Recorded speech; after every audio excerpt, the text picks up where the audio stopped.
Babies without husband. ব্যাপারটা শুনতে একটু অরিড, চিন্তিত, বিস্মিত মনে হলেও এমন একটা গল্প তোমাদের সাথে শেয়ার করবো যেটা সেম তোমরা রিলেট করতে পারবে। তো একটা গ্রামে একটা বয়স্ক ভদ্রলোক বসবাস করতেন। সেখানে একজনের, ওই বয়স্ক ভদ্রলোকটির 5টি মেয়ে ছিল, আম, জাম, তেঁতুল, কলা আর ডুমুর।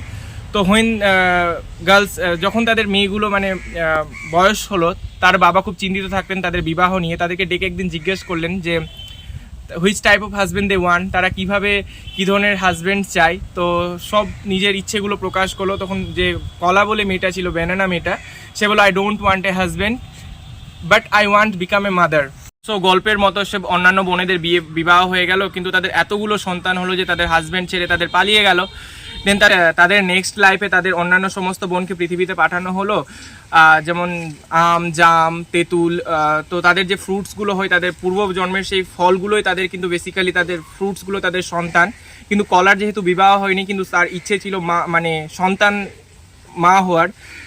তাই এই কনসেপ্ট অনুযায়ী আমরা বুঝতে পারি যে কলার যে ফ্রুটিংটা হয় না, পার্থেনোজেনিক্যালি হয়, জেনেটিক্যালি হয়। মানে এখানে এই যে দেখিয়ে দাও, পলিনেশন বা ফার্টিলাইজেশন মনে হয় না এইগুলো কলা গাছে।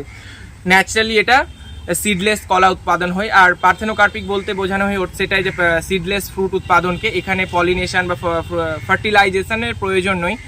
তো ওই কনসেপ্ট থেকে, এটা আমি একটা গল্প থেকে এই গল্পটা নিয়েছি। তো এটা খুব কত মানে সুন্দর না, কোনো গল্পের মাধ্যমে আমরা কোনো সায়েন্টিফিক্যালি জিনিসকে জেনে নিতে পারলাম। আর কলার জন্ম যেহেতু বিয়ে হয়নি, তাই এখানে তার সন্তানগুলো হয়, পার্থেনোজেনেটিক্যালি উৎপাদিত হয়।